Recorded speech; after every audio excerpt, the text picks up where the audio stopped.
comes from Constancia. Hello, Constancia. Or Connie, or Stanzi.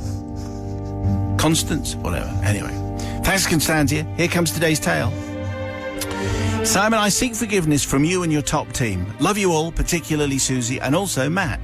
And also, what's that about? Yeah, second. Yeah. Well, also, none taken. One of us left out conspicuously. Yeah. Back in the day, me and my daughter often went to York for shopping and boozy weekends. Shopping and booze. They were special times, Father Simon. Shopping and drinking shouldn't go together. And remember, always drink responsibly. But for us, they just did. Buy some makeup, have a drink. Buy some clothes, have a drink. Buy more clothes, have another drink. This could be tea and coffee, obviously, and cordials. Obviously, it could be. Can be available. It's not. We decided one Sunday morning to go to a service of Mass at York Minster to level up the balance of wine, food and shopping. This is apparently actually how it works. One balances the other. Yin and yang. You indulge in some excess and then you need some holy incense to waft it all away again. Keeps the universe in balance. And, in all honesty, my heavenly account was, I felt, in serious debit. So I needed to put it all right. My daughter, Father Simon, is quite quiet and shy. Me, not so much.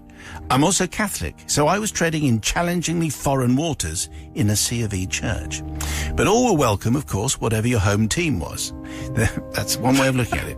The Minster is, of course, a magnificent place. Completed in 1472, we were in awe. The Gothic nave, the perpendicular Gothic choir, and the largest expanse of medieval stained glass anywhere in the world. Yes, I had read up on it. We stood for a few seconds to take it all in. Wow. Isn't it amazing, I said. Shut up, my daughter said. You're embarrassing. Which is the role of children in general. Most people were sat to the right of the church, but I saw a quiet section, so I said, we'll go and sit there. My daughter said, are you sure we can? Because no one else is sitting there. Me, as Mrs. Know-It-All said, we can sit where we want. It's a church. I think that's how it works. No place settings, no table plan, all equal in the eyes of the Almighty. Amen. So we take our seats and slowly more and more people join us. Strangely, most of them had lanyards on. I said to my daughter, don't worry, there'll be tourists or something like that. This one particular chap stood up, he had a lanyard on, he stood up at the lectern in front of us and asked us all to stand. I'm thinking, well, the vicar isn't dressed too well for a minster. In fact, he looks rather shabby. Never mind. He then said, shall we all practice our scales?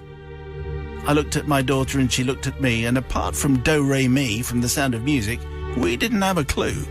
Anyway, on closer look, the lanyards said, the English National Choir. And that's who we were sitting with. Okay.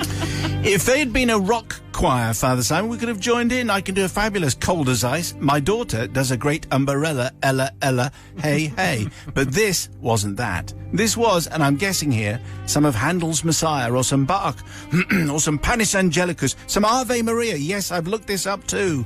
I hummed along. I oohed and ahed. I muttered a few what bopaloo bops or what bam boom. But then, led, because there's not a lot of that in Handel. No.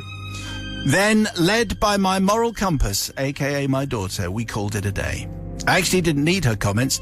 As you could tell from the stares and frowns, this choir thought I was a rubbish singer. And they were quite right. We lasted 3 numbers, I gave it my tuneless best, and we left.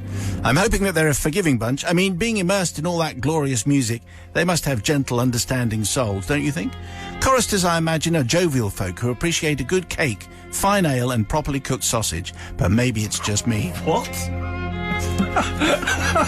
Where are we getting that from?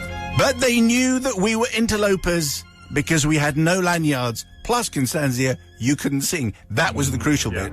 So, like mini space invaders, we had to shuffle sideways along the rows of choristers, heads hung low, and walked over to the other pews where the congregation had all watched us, including the vicar, in the correct attire.